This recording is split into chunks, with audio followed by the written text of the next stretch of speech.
Welcome back to the Rent Roll Queen podcast. I'm your host, Tarsi Taylor, and today's episode is sponsored by Reebok, the Real Estate Business Owners Conference. Trying to train a VA into your real estate business can be difficult. Today, I speak with Brendan Gibb of the Real Group about how they do it differently. Welcome to the show, Brendan. Thank you for having me, Tarsi. It's great to have you on. Could you please introduce yourself? Okay, so I'm Brendan Gibb. I'm from the Real Group. I might just give a bit of context because it probably explains our business and what we do. We were a Ray White franchisee for the last 15 years. Yeah. We were the fastest growing in Ray White for that 10 to 2020 period. Grew to 8 offices, had 12 franchises between commercial, resi, business broking, rural, mortgage broking, all of that sort of thing. I think where we were going back to sort of 2015, 2017 was realising that we sort of think that old school model isn't the way of the future and was looking for what is the new answer to that. And now what we do is we really see ourselves as a support service for real estate businesses. So we're more a B2B business rather than a B2C. Yeah. Used to be that vendors and buyers and landlords were our customers, and really now our customers are agency owners, sales agents, property managers for that support service that we provide to them. Yeah, so with the support service, I mean, I've actually had you in businesses where I've had, there's brand damage and so forth, and we've popped you in there to really get everything in line because compliance gets missed completely. So can you talk to us about, why people are coming to you and what you actually do? Yep. So there's a few different parts of the business. What I might do firstly is talk about Real for Business, which is the module, if you will, that we provide support services to a fully established office.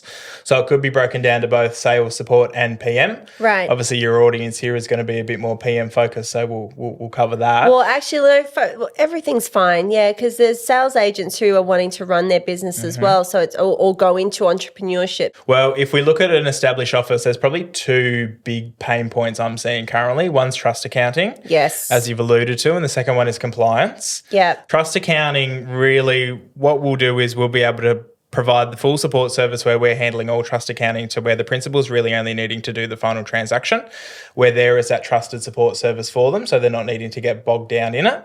It's probably becoming harder and harder to find good quality staff that you can trust to fulfill that role within your business, and we think that's why that's such a really topical point that people are looking for someone like us for. Yeah, they're also time poor, realistically. And you nailed it, labour shortage. Yeah. So, definitely needs the support there.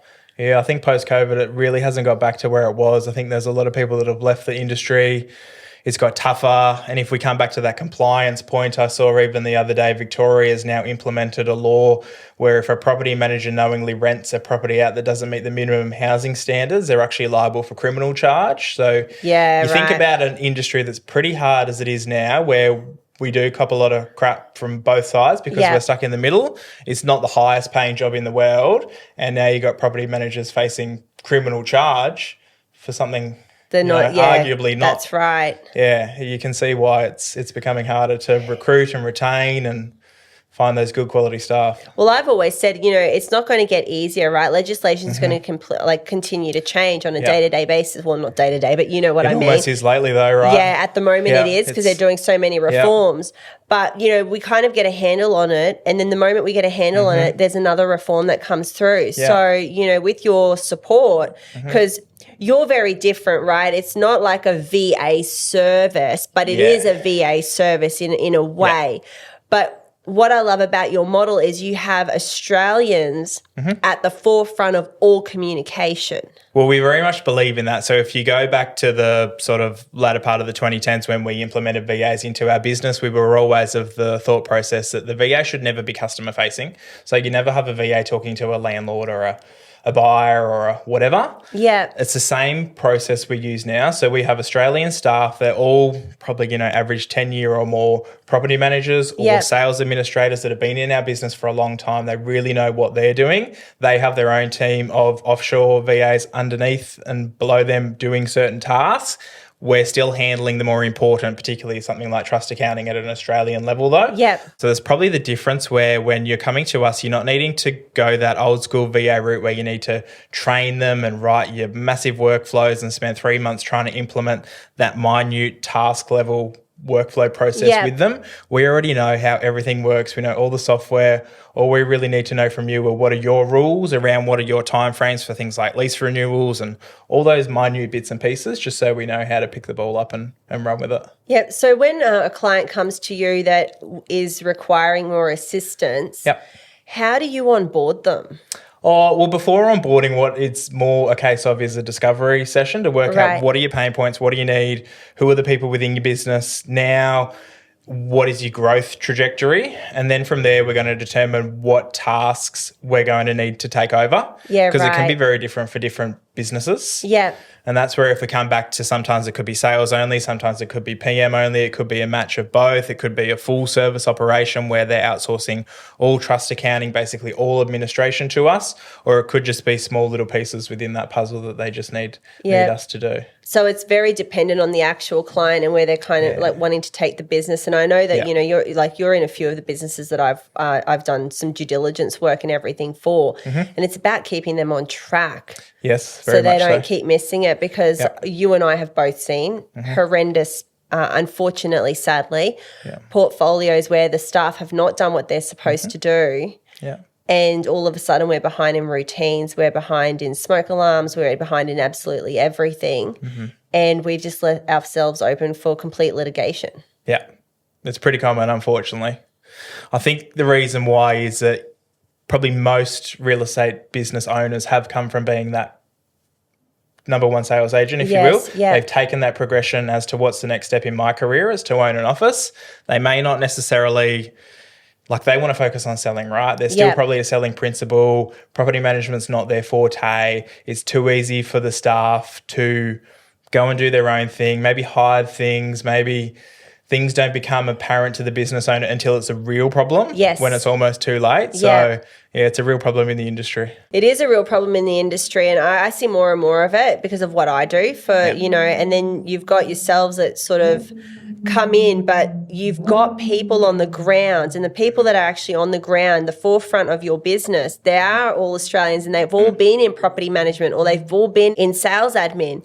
So they actually can converse with the business owners on a completely different level because of where they are. Yeah, correct. And we probably, I guess you've hit the nail on the head there. We do provide, we would never dictate to someone how to run their business, but we can certainly provide ideas and sort of suggestions as to, all right, someone else that we've worked with has been here. This is what they did to get out of that. And here's how they got to that next level. And it's very much part of what we do. So what happens then, because like you've got the business owner, the business owner's like, I want this support. Like I want support for my property management team or sales, whichever one you want to work with. But let's go with property management for now. And then you've got property managers in the seat. They're the ones that have to actually work with you. So can we run through how it works out or how you try to communicate with the property managers and what you're seeing the problems are?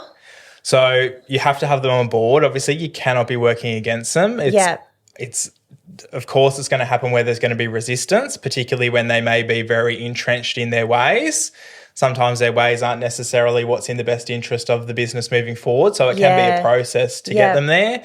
In saying that, we don't ever find it's that hard. You've got a teething process for the first month or two. But I think once they get to know our team, like we'll do sort of almost every few days, do meetings to weeklies to monthly as we start going through that transition process. So once they sort of understand where we fit and this is what we're doing and that they're still on the ground doing the other bits and pieces, it starts to flow pretty smoothly. And they do sort of come around and see that we're not here trying to, change things for the sake of being difficult, that it does actually make things flow a lot better and you're therefore having less issues to deal with because a smooth business runs smoothly. Yeah, and you do have some people in the hot seat that is they're very control based. So, I have seen it where property managers can be very control based and wanting to control the whole situation and it's about letting go and actually realizing, like you've just said, that you're actually part of the team.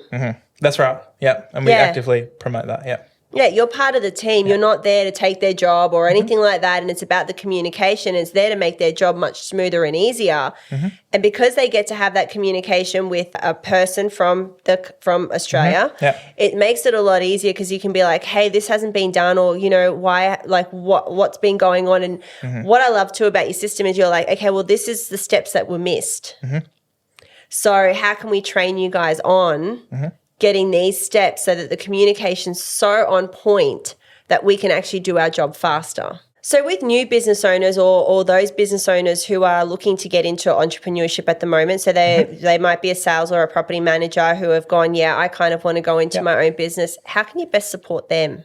Okay, so I would break that down into two different segments of our business. One's real for agents, one's real for managers. They're pretty self-explanatory. Real for agents is more tailored to sales support. Real for managers to property managers. Really what we're doing there is a bit more intensive, where we're providing a whole support service for them, the platform they need in which to thrive from a software sort of base, plus all of that back-end compliance, all of the software they're going to need, all of the trust accounting service, with the guidance and whatever they need to take that step. So it's more common in sales. It's been happening for a good probably 5 years or more, where there is a trend to people leaving the big franchise models or just the old incumbents, being that either individual sales agent or small EBU team. So really what we are is we are their administrator. We're like their PA sitting in their office without being in their office. Yeah, right. We're going to handle everything non-dollar productive for them. We'll charge a fee per sale. So they retain all the comm. They pay us a fair fee per sale. We can help them brand themselves however they wish. We have an off-the-shelf brand as well that they can use if brand's not super important to them and they just want something quality, but they don't need to be, you know, whatever they need to be, Brendan Gibb real estate or whatever. For the property managers, it's a bit, it's more cutting edge, if you will. It takes a bit more convincing sometimes for the property manager who's currently sitting as an employee within a business to sort of realise, or a BDM for that matter, to realise that they want to take that step. I think it's a very daunting thought process for them, and until they understand that services like ours exist, they probably often don't even realise that it is as easy as what it could be. Yeah, right. So you guys have like all the software, so they pay a fee, but do they get the software, or they actually have to sign up for their own software? No. It's basically being part of a team. Pretty much, culture, Yep. And then brand's they've got a choice, support. Yes. so they can brand themselves however they wish, or they can fall into our brand, of which has a heap around the country that fall under that. The support service is very much our point of difference, and that's what we actively promote in the market, that we really think that we're out there being your back end. So it's not just a platform that you're subscribing to where you need to do all of the tasks. We're very task driven, but we still provide all of the tools, if you will, that you need to succeed. Yeah, well, I guess if you want to grow your business from that aspect, because if you think about it as a sales, like, you know, you're going out on your own, all the tasks that you actually have to do in business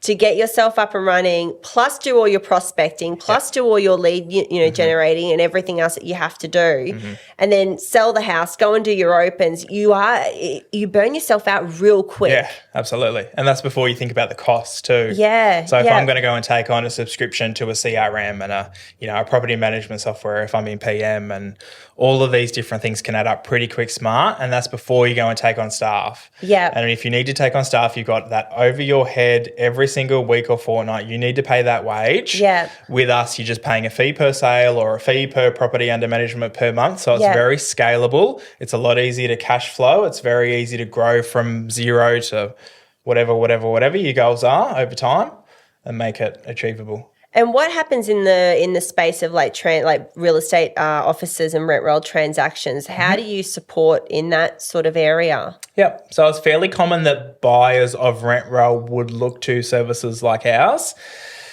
Obviously, it can really depend on how that transaction plays out. Are they retaining staff as part of the purchase or not? Or are they needing to bring in new staff? Is the owner or the purchaser of the rent roll an existing business, or are they coming in from left of field, as in not even from the real estate industry? So depending on all those factors, that's where someone like our business can come in. We can sort of streamline the whole process, pick it up from scratch, help them implement their systems. It's a bit more in-depth, the onboarding in that sort of scenario, because it's not just as easy as us asking you, how do you want to do this, and this. We probably need to guide that a little bit more. We need to help with the templates that they're going to use in their communications, even to suggesting you should look at this bit of software for this and that bit of software for that. Yeah. All of that type of stuff. So there is support in that to get it across the line. And I mean, we did work on one together where they didn't come from the industry and they came into, and they obviously have bought a rent roll. And then you worked with them to get that all up and running and working with their process and procedures as well. So it was very different because that was able to support them in that growth as well. Yeah. Do you assist at all with like marketing for real estate businesses? We do, yeah, in a couple of different ways. So as part of that admin support that we provide, where they're assisting in the marketing from both the sales plus a generic profile marketing, so be that sales agents or BDMs that just want to get some of that generic sort of stuff out there. Probably the other bigger part to that, though, is that we've developed our own marketing rendering platform. Right. So that's called iCentra, and the beauty of it is that we can template everything up. So they're pre-built and we can hook them into the CRM system via an API feed. So what we would have is, say, Brendan Gibb Real Estate, and he has 3 brochures and 5 social media templates and a signboard and whatever else he wants. When he lists a property, or if he does a bit of generic marketing, the API feed from the CRM will pre-populate everything in the way of photos and ad text and 3-bed, 2-bath, 2-car, all of that sort of stuff. That's where we'll sort of come in and we'll tweak it if we need to reduce the ad size or something like that. But it really automates the process. It automates the payment from the vendors in terms of VPA. It automates the ordering with the sign printer or the brochure printing company. So it really streamlines that whole marketing taking out piece. The thinking of it. Yep. So there's no need to have Photoshop and be building things manually anymore. The ordering process in itself is a godsend. So it's marketing. I mean, marketing's huge, right, in real estate and in any business. You know, marketing is so important, but it's so time consuming. Yeah. We used to have a full-time person just building newspaper ads back when newspapers were a bit more prevalent, and brochures and signs pretty much all week full-time.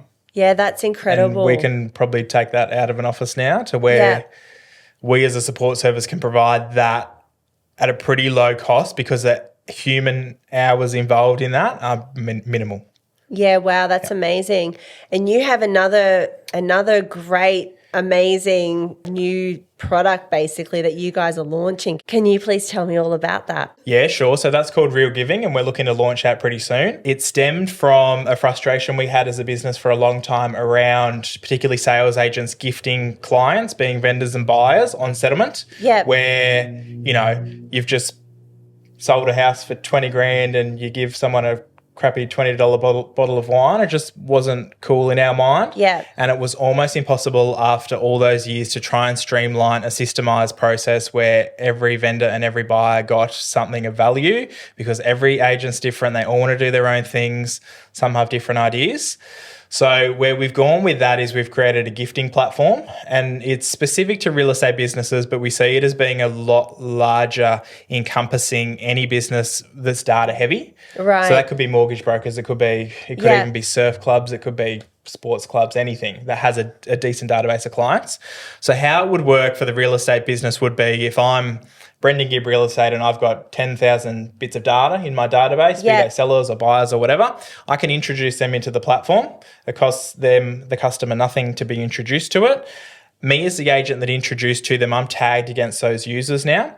So those customers now have access to a variety of deals that are offered on the app. So I think Groupon, Scoopon sort of style, where you've got retailers like a cafe that might do a 2-for-1 deal on coffees, or you might have a mechanic that's doing a 20% off deal or whatever that may be.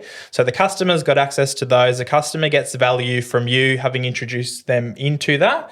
You're going to get value from that because every dollar they transact on the app is kicked back to you at a portion. Yeah. And you've got all the merchants on there that obviously get the benefit of getting access to all of those customers that exist on that app. So you're basically able to help grow other people's businesses in the different areas while offering another connection point or touch point with their clientele. Exactly. Yeah, that's incredible. And there is a rebate, which we love those. So, you know, referral income. There is. Yeah. It's a secondary income stream, so it's great. It's not necessarily about the money. It's more about providing value. But it's just win-win-win because it costs the customer nothing. The customer's actually getting access to discounted deals. Yeah. The agent's being able to provide the value to the client by having introduced them to that in the first place and always being tagged against them. The retailer's just getting access to all of those customers that they never would have. So we see it as a win-win-win all well, around. Especially, you know, you got your property, like your tenants sign up and, you know, they're tenanting a house and they will have access to be able to like, oh, I need food or whatever, you know, and here it is at a discounted rate. So that's an extra service, and it's very different from, you know, providing a basket with some toilet paper or something in it as well. So it's looking outside the square, isn't it? It is, because it will follow you too. So if I'm selling a house for you in Brisbane here and you're moving to Melbourne, well, there's retailers in Melbourne that exist on the app and deals for you to utilise down there. So just providing an extra touch point and service. Brendan, thank you so much for coming on the show today. And to anyone who is looking for a support network that can assist them with either growing their business, you know, you're established, or if you're looking to start your entrepreneurship journey, reach out to Brendan because they have a great service. I have been privileged to working with you on a one-on-one basis in the back end of businesses. And I will put all of your details in the caption, and then for anybody who wants to reach out to you, they can do so. Yeah, absolutely. Give me a call. Always happy to chat. Thank you. Wonderful. Thanks for having me.